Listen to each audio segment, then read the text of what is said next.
Here's the thing, dogs are horrible family pets, and here's why. The data shows us that many kids were bitten by dogs. In many of these cases, it was their own family dog.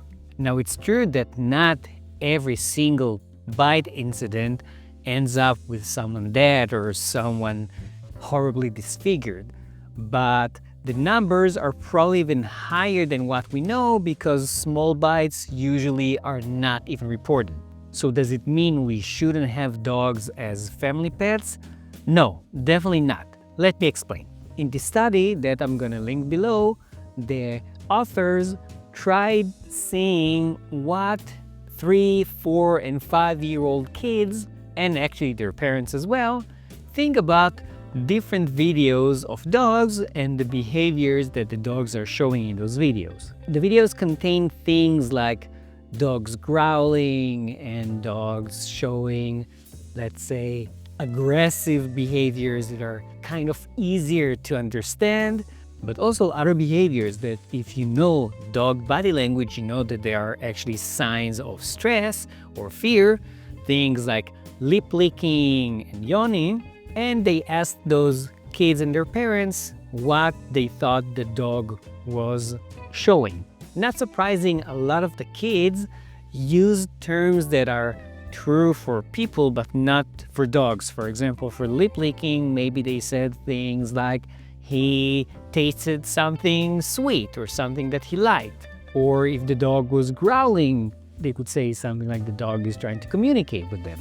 But what's so important about this paper was that they didn't just try to see what the kids and their parents think about those dog behaviors, but they actually taught them what they meant. After teaching them, they showed them other videos and asked them again at the same day and asked them again 6 months later and a year later. Now they could compare the baseline when they first saw the videos to what the kids and their parents actually learned later. They did see that the older the kids were, the more likely they were to understand that a dog is actually showing those more easier to understand aggressive signs like growling. But sadly, for the smaller details, for the lip licking, for the yawning and all of those things, neither of the groups were very good at exactly detecting those behaviors.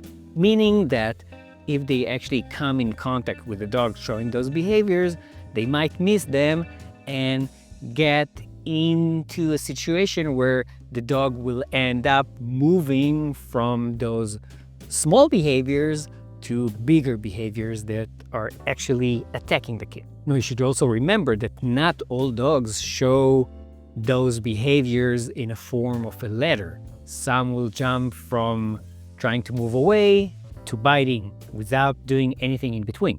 But I think that the take-home message from this video is that we should teach kids, and again, their parents, because their parents were actually also pretty bad at the beginning, we should teach those kids how to read body language of dogs.